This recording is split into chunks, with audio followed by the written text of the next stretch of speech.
Kak, aku mau nih secara garis besar, sebenarnya jurusan sastra Prancis di UGM ini seperti apa? Oke, sastra Prancis UGM. Waduh, saya mulai dari mana ya? Yang pasti banyak orang mikir kalau sastra Prancis UGM itu apa? Sastra Prancis itu bedanya apa gitu sama jurusan bahasa Prancis gitu kan? Kalau kita kuliah jurusan sastra Prancis, mungkin nggak cuma sastra Prancis saja ya, sastra asing apapun gitu. Itu kita belajar sekaligus budaya, politik, dan aspek-aspek lainnya yang menyangkut bahasa itu. Jadi di sastra Prancis UGM kita nggak cuma belajar bahasa Prancis gitu kan, kita belajar budayanya juga yang di apa ya, yang diberi dari semester awal-awal gitu, udah mulai dimasukin, diperkenalkan dengan budaya-budaya Prancis. Terus ntar jalan semester 3 semester 4 gitu udah mulai masuk, membahas menyinggung politiknya karena kebebasan berpolitik di sana itu yang ntar mungkin kita bahas ntar ya, itu rada menarik. Terus belajar aspek-aspek sosialnya juga kayak gitu. Tapi ya yang pasti kita belajar sastra itu juga ada gitu. Tapi yang nggak melulu sastra gitu kan ya. Gitu. Secara garis Oke, besar jadi ya. belajarnya tuh nggak hanya tentang sastra, tapi kayak sosialnya juga ada, politiknya juga ada gitu ya. Tentang negara Prancis ini ya. Iya, yang paling banyak budaya sih. Itu nanti akan Hmm, terinternalisasi dengan sendirinya oleh para mahasiswa karena senantiasa diberikan pengenalan budaya-budaya Prancis itu oleh dosen-dosen. Bahkan dosen kami orang Prancis kan, jadi kuliahnya full pakai Prancis gitu. jadi Hmm. ada dosen yang juga gitu ya, Iya, English speaker. ini berarti bahas kurikulum nggak? Mau dibahas Boleh. kurikulum nggak? Oke, jadi ini sedikit cerita ya. Saya itu termasuk yang masuk jurusan sastra Prancis, tapi sebelumnya belum pernah belajar bahasa Prancis sama sekali. Jadi modal nekat gitu Hmm, ya. hmm. Ya, itu saya kiranya bakal yang apa ya, yang parah gitu loh. Nggak pernah belajar bahasa Prancis, bisa nggak gitu kan.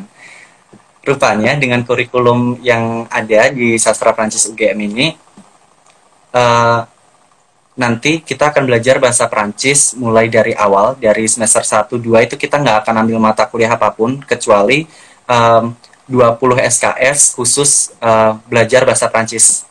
Jadi di 2 semester awal itu, 1 2 itu total sekitar 40 SKS, kita akan full belajar bahasa Prancis doang, supaya nanti ke semester 3 4 dan seterusnya itu kita nggak akan kesusahan ikut kuliah biasa dari prodi sastra Prancis. Karena misal tugas presentasi itu juga pakai bahasa Prancis gitu. Nah, yang menarik adalah di sastra Prancis UGM itu nanti kita belajarnya nggak kayak di SMA ya teman-teman ya. Kalau yang di SMA misal kayak ditulis apa ya, ikan sama dengan poisson atau apa gitu.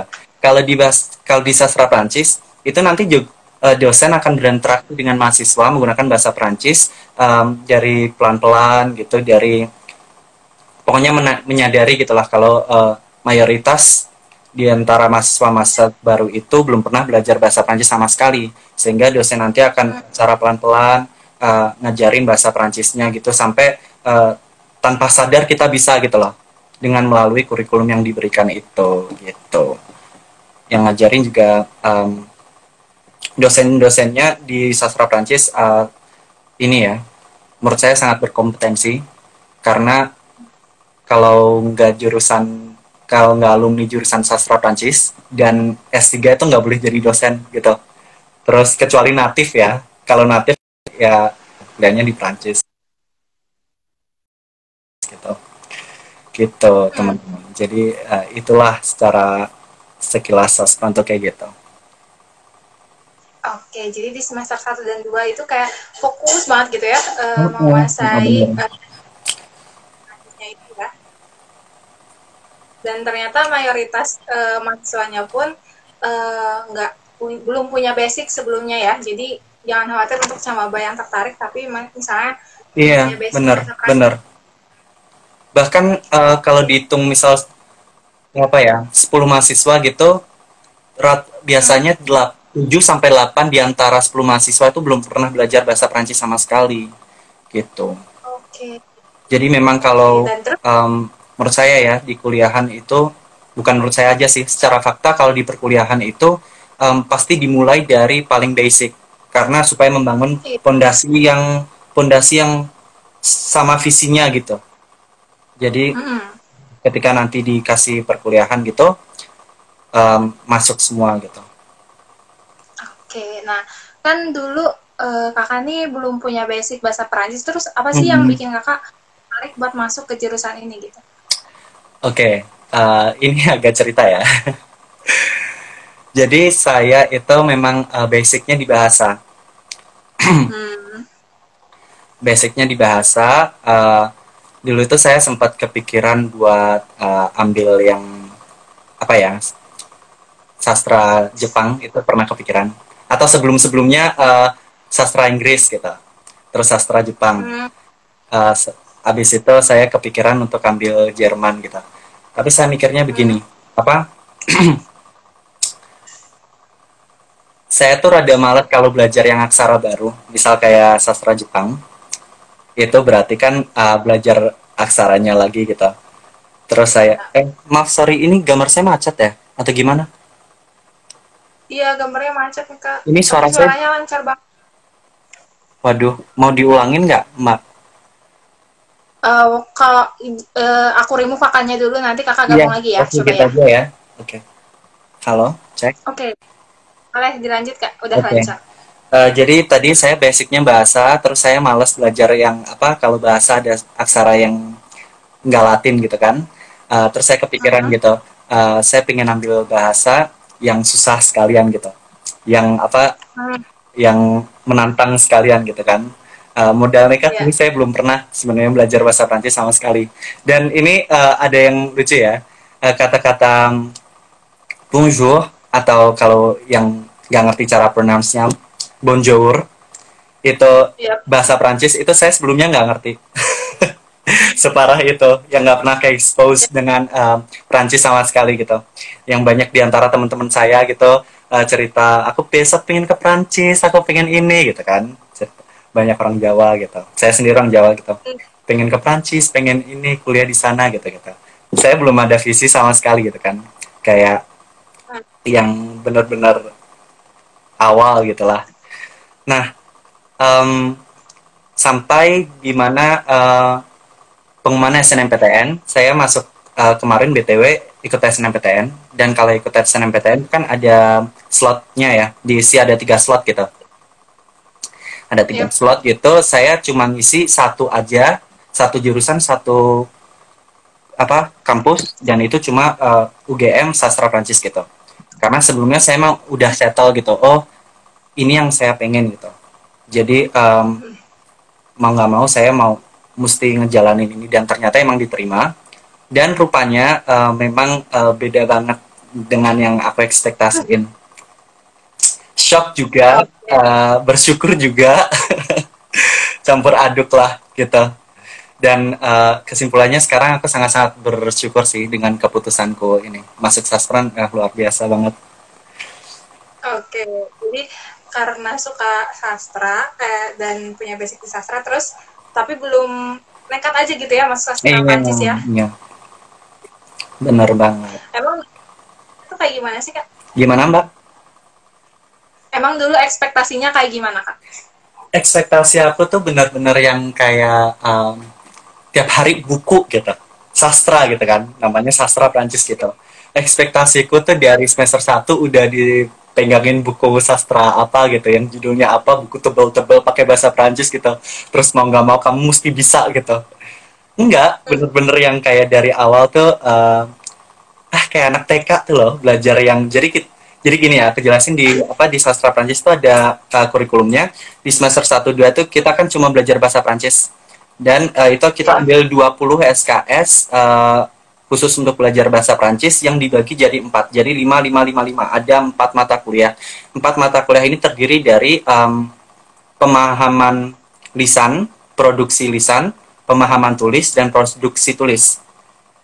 Pemahaman lisan itu kita listening. Jadi pemahaman lisan, oh lisannya dipahami gitu. Pemahaman secara lisan. Terus produksi lisan kita yang ngomong gitu. Terus abis itu pemahaman tulis ya kita belajar grammar. Jadi kita nggak setiap waktu belajar grammar ya guys ya. Eh, kita belajarnya banyak. Terus habis itu kalau produksi tulis kita yang produksi melalui tulisan gitu. Nah, eh, itu bener-bener kayak anak anak kecil gitu, bener-bener kayak anak kecil belajar dari awal banget gitu. Karena ada dosenku ngomong kayak begini, em, anak kecil nggak belajar kayak di SMA gitu, nggak belajar grammar gitu, tapi mereka bisa akhirnya ngomong gitu, pakai bahasa ibunya gitu. Karena apa tiap hari diajak ngomong gitu, tiap hari Ya. terinternalisasi bahasa ibunya gitu. Jadi itulah 20 SKS satu mata kuliah itu nggak ini sih emang kadang bosen gitu, tapi itu benar-benar sangat ajaib di semester 3 itu eh, yang aku semulanya nggak bisa sama sekali, eh, sekarang bahasa Prancis jadi bahasa keduaku, bukan yang pasif ya, bener-bener kayak ini aku orang Jawa nih, ini aku bisa ngomong Jawa, bisa ngomong Indonesia, bisa ngomong Prancis, kayak gitu. Yang bener-bener seperti Oh, bahasa kedua, kayak begitu. oke. Dan cuma dalam waktu 2 semester aja itu bisa ya. Iya. Iya, Ya. kalau tiap hari kuliah ya guys ya, makanya kalau besok masuk saspran, tiap hari harus kuliah, jangan bolos. Oke. Nah, kalau mata kuliahnya nih Kak, apa aja sih Kak? Dan yang paling berkesan buat Kakak sendiri apa? Oke, aku pribadi suka PSKP. PSKP itu apa ya kepanjangannya? Bentar, malu nih. Pengantar sejarah pengantar sejarah kesastraan Prancis.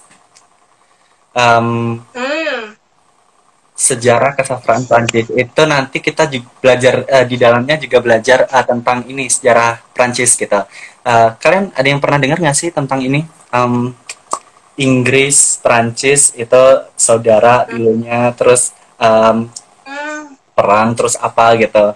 Jadi kita belajar perang salib, perang ini, perang itu gitu. Jadi jatuhnya tuh apa ya? Sastra Prancis iya, sejarah iya, antropolog iya. Jadi kayak macam-macam gitu. Filosofi aku tadi lupa ngomong iya, filsafat masuk ya di sastra Prancis gitu. Eh, kebanyakan tokoh-tokoh filsuf terkenal itu dari Prancis. René Descartes misal oke. salah satunya, atau banyak lah kayak begitu.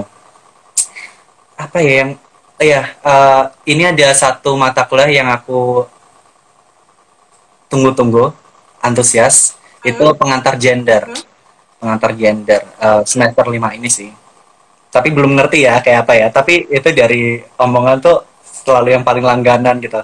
Kemarin buka apa ya, iya. buka yang itu loh, kalau kita mau KRS-an gitu, itu baru dibuka Hmm, belum ada 30 menit itu udah penuh kuota, sampai nambah nambah nambah oke. gitu. Kayaknya keren banget deh guys. Mengantar gender Oke. ya. Antar gender dan tadi ada tentang sejarah gitu ya yang paling berkesan. Iya. Nah, kalau tugas-tugasnya tuh gimana sih? Nah ini kayaknya teman-teman bakal suka banget karena di Saspran itu termasuk kuliah yang sangat manusiawi. Dalam artian gini guys, di sastra Perancis itu nggak ada yang namanya praktikum, kuis. Aku cuma sekali waktu itu kuis. Terus kita juga tugasnya apa ya? Kalau yang semester 1, semester 2 itu Gegara cuma belajar yang bahasa Prancis, jadi kita cuma ngerjain buku paket yang dikasih aja gitu. Habis itu untuk yang semester 3 nanti bikin presentasi, terus apa ya, bikin presentasi, nge-review film misal kayak gitu, atau apa gitu. Oh, Eh, itu nanti beberapa emang pakai bahasa Prancis, tapi tergantung hmm, dosennya mau pakai bahasa Prancis atau bahasa Indonesia gitu. Tapi jangan kaget guys kalau apa nggak ada, oh, aku nggak bisa bahasa Prancis nih gitu. Tapi ntar kalau dia masuk saspran gimana ya? Mau disuruh pakai bahasa Prancis, mau disuruh pakai bahasa Indonesia tuh sama aja gitu loh. Karena dengan kurikulum yang Hmm, tadi aku jelasin, bahasa Prancis akan secara ajaib jadi bahasa kedua gitu. Kalau tiap hari oke. kuliah ya, makanya tiap hari kuliah. Oke, itu pesennya ya. Iya. Ya, gitu. Kalau di jurusan ada konsentrasi nggak, Kak? Gimana, Mbak? Ada konsentrasi nggak, Kak, di jurusan ini? Ada. Kita ada sastra dan linguistik. Jadi di sastra Hmm, Prancis ada sastra dan linguistik. Em, Namun untuk di kurikulum yang baru ini, yang dari angkatan 2017 ini baru kurikulumnya, kita nanti akan dikenalkan dua-duanya. Jadi nggak milih hmm, linguistik atau sastra. Jadi sekarang aku dapat kemarin semester kemarin aku dapat linguistik Perancis satu, terus dapat juga sastra Prancis klasik kayak gitu. Jadi campur gitu. hmm. Cuma ketika ini nanti udah dikenalin, kita bisa milihnya pas skripsi. Jadi skripsinya mau konsentrasi ke linguistik atau ke sastra gitu. Jadi nanti tergantung dosennya. Ini mahasiswa ambil sastra apa linguistik gitu. Nanti dosennya ada sendiri gitu. Oke, jadi semakin lengkap gitu ya yang dipelajarinya ya Iya. di kurikulum yang baru ini. Ngomong-ngomong linguistik itu Hmm, adalah ilmu tentang bahasa ya guys. Linguistik gitu. oke. Mm-mm. Iya. Nah, kalau ngomong-ngomong nih Kak, kan semester satu 2 itu bener-bener belajar ya tentang Mhm. bahasanya seperti apa. Itu suka Mhm. ada praktik kayak speaking gitu nggak? Iya, jadi ini nih yang apa sekali menarik ya.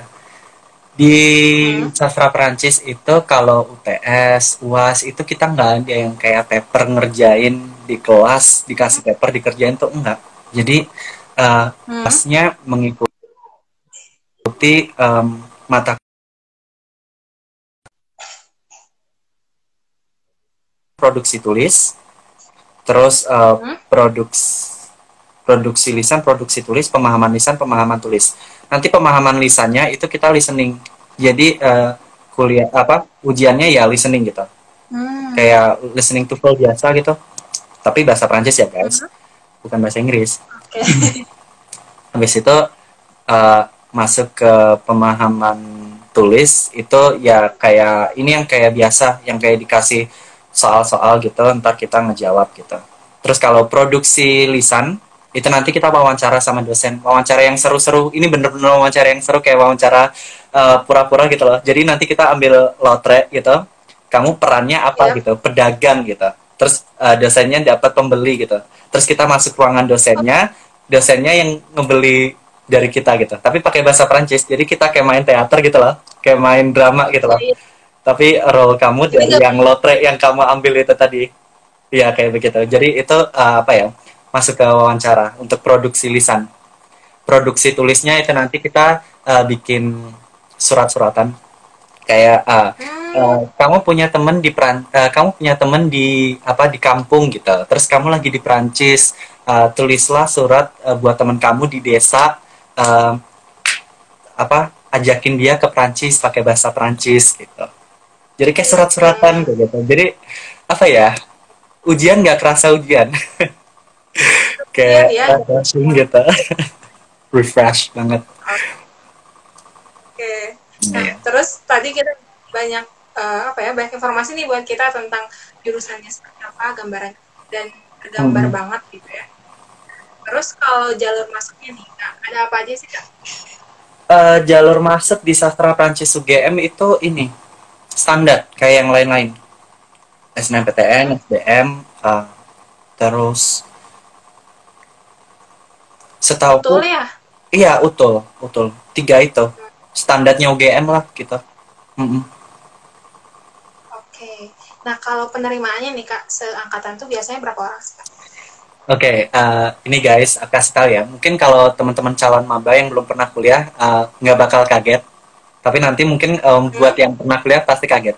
Ini seangkatanku itu cuma 30 aja. Bener-bener kayak kelas di SMA gitu loh. Jadi yang daftar Dikit aku. banget. Iya, 30 itu satu angkatan. 31 Hmm. angkatan ya apa ya aku nggak bisa cerita banyak titik 31 angkatan gitu. Apa di jurusan angkatan 2017 Itu sekarang 18 lah anaknya. Di jurusan aku 25 sekarang. Di jurusan yang ini baru ini 2020, aku dengar-dengar 29 gitu. Yang daftar banyak Oke, sih jadi gitu. Yang daftar banyak tapi yang diterima emang cuma segitu gitu loh. Karena mungkin apa ya? Aku mikirnya begini. Karena kalau belajar bahasa itu dosennya tuh mesti konsentrasi ke, jadi mesti apal gitu, kayak ala-ala guru di SMA gitu. Jadi dosennya mesti apal anak mahasiswa oke. satu, mahasiswa dua, sampai mahasiswa 30 supaya apa ya, konsen dengan mereka gitu, supaya paham kompetensinya gitu, sehingga bisa Hmm, monitor gitu. Kalau dipukul rata sama apa, mungkin dari dosennya sendiri akan kewalahan gitu, akan susah gitu, karena buat monitor segitu banyak orang ke dosen gitu. Makanya cuma 30 oke. gitu. Hmm, oke, jadi benar-benar untuk masuknya pun persaingannya lumayan ya. Iya. Keketatan Um, masuknya lumayan. tapi gini, Mbak, kalau aku boleh sharing ya, teman-teman. Ini aku spill the tea sih sedikit ya. Kenapa Oke. waktu itu aku senam PTN ada 3 slot cuma aku isi satu sastra Prancis UGM, karena aku ngerti gini, banyak yang nggak ngerti ntar sastra Prancis tuh ngapain gitu. Sehingga Hmm, mungkin yang daftar nggak segila-gilaan jurusan yang lain gitu, yang sampai hmm, ribuan banget gitu, hampir 10.000 atau apa gitu. Eh, yep. Bener-bener hitungannya ratusan sih, kalau aku feelingku Hmm, ya. Itu aku hmm. sih yakinnya ratusan gitu. Ntar yang diambil 30 itu ya kalian masuklah gitu. Jadi nggak usah khawatir kalau soal itu. Mbak, ini gambar saya macet Oke. lagi, mau diulangin lagi? Tadi disebutin angkatannya 30 gitu ya. Dan Iya. segituan lah ya. Iya. Nah, kakak ini kan udah kuliah selama 2 tahun ya, kurang lebih Mhm. di UGM. Pasti banyak banget dong pengalaman gitu ya, yang bisa dijadikan pelajaran nih buat Benar. para maba gitu. Benar Nah, banget. boleh nggak sih tips nggak para maba gitu? Apa sih yang harus dilakuin biar bisa survive di jurusan ini nantinya? Oke. Selain kuliah tiap hari. Itu benar banget itu. Benar. Oke, secara spesifik untuk jurusan ini ya. Gini, saya sendiri nggak ngerti dulu ambil sastra itu jaminannya apa gitu. Tapi Hmm, karena saya yakin dengan apa keputusan saya, buahnya hmm, adalah, imbasnya adalah sekarang saya punya akses untuk bagian-bagian dalam diri saya, pemikiran-pemikiran saya hmm, yang mungkin nggak akan pernah keakses kalau saya nggak di jurusan ini. Karena begini, hmm, belajar bahasa mau nggak mau itu membuka wawasan kita lebih luas. Dengan belajar yep, bahasa secara nggak langsung kita belajar budayanya. Dengan belajar bahasa uh, kita secara nggak langsung sepemikiran dengan orang-orang yang menuturkan bahasa itu. Sama halnya seperti hmm, orang Jawa sama orang Jawa saling memahami, orang Sunda dengan orang Sunda saling ya, memahami gitu. Um, untuk belajar suatu bahasa, bahasa Prancis juga, bahasa Inggris, bahasa Jepang, semuanya termasuk, pasti ada fase-fase di mana kita akan merasa down karena nggak bisa, terus karena berusaha nanti akan tiba-tiba bisa, terus di masa tiba-tiba hmm, bisa itu kita euforia, terus kemudian di masa hmm, euforia itu kita merasa kurang cukup, dan rupanya kita tahu hmm, bahwa kompetensi kita tidak setinggi yang kita kira, terus akhirnya kita berusaha lagi, terus kita akhirnya ya, mending, mending, mending, dan itu proses yang melelahkan dan normal, namun normal, melelahkan namun normal. Pesanku adalah, ketika kamu sudah mengambil sesuatu dan kamu yakin itu jalanmu, kalau capek jangan hmm, berhenti. Kalau capek istirahat. Namanya orang capek istirahat. Jangan sampai berhenti. hmm, Karena oke, sayang banget waktu, tenaga, fulus. hmm, Jadi gitu. Kalau capek istirahat ya guys, jangan berhenti. Semangat buat kalian oh, yang punya oke. keinginan dan jiwa untuk belajar. Kalian pasti bisa. Oke, nah itu ya tipsnya sekaligus memotivasi kita juga nih. kalau capek istirahat, jangan berhenti gitu ya. Bener banget. Oke, ini kan selanjutnya ini dari Anggirani, pertanyaan cocok banget sama yang tentang kalau sastra Prancis peluang buat kerjanya nanti apa ya? Oke, ini pertanyaan dari siapa tadi? Dari Anggirani ini kak. Oke, Anggira makasih ya, Anggira nih. Bagus nih pertanyaannya.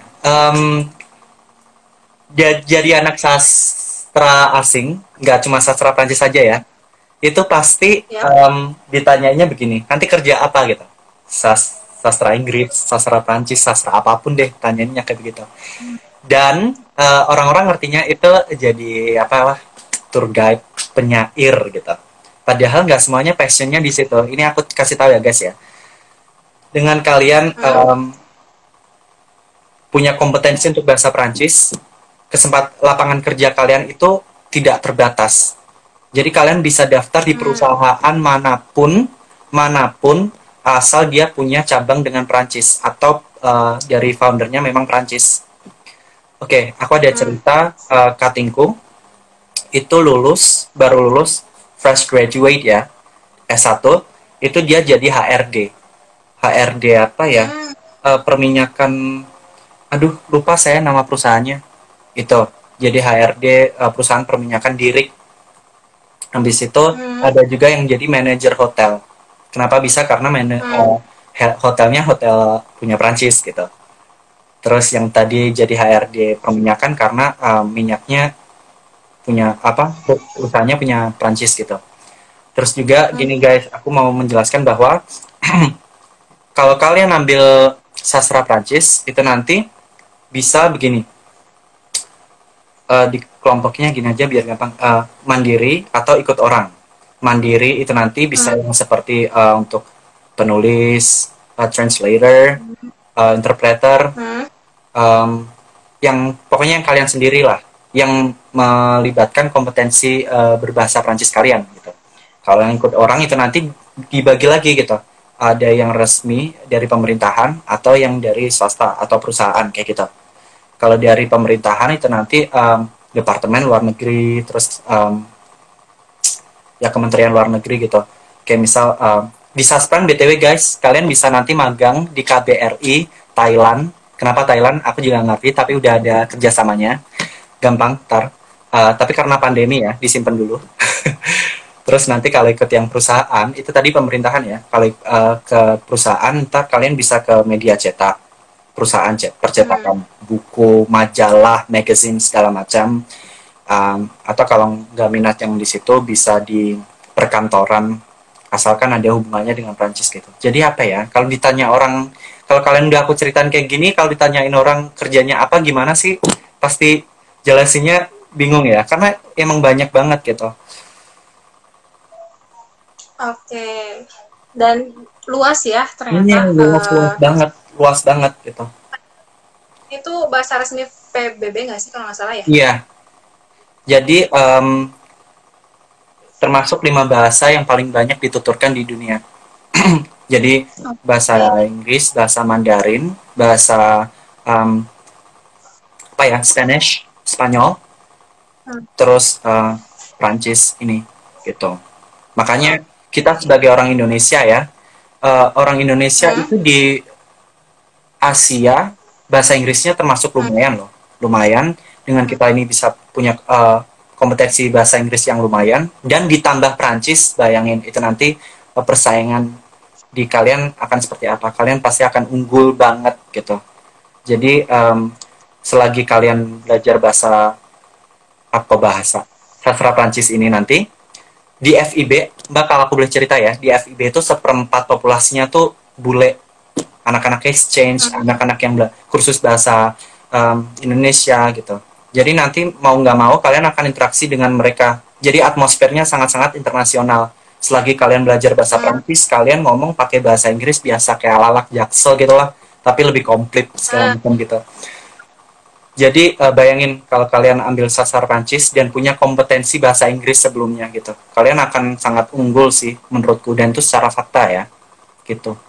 Oke, oke, ini kak. Karena waktu yang terbatas nih kak ya, ada pertanyaan terakhir nih kak dari teman-teman dari Georgini Kentona. Kalau akreditas sastra Prancis di UGM itu apa? A. Ini Akreditasinya Kak, untuk akreditasi. Hmm? akreditasinya A plus plus plus plus plus. Oke, plus plus plus. Oke, nih Ya. Dosennya keren terima guys. kasih. Dosennya bule-bule. Hmm, Oke, sebelumnya makasih banyak Oke, Kak, makasih ya ya Mbak ya. Kak udah mau kita. Hmm. Mungkin ada closing statement untuk teman-teman sebelum kita Oke, menutup live ya. closing statement. Semangat buat kalian para maba. Jalan setiap dari kita beda-beda gitu.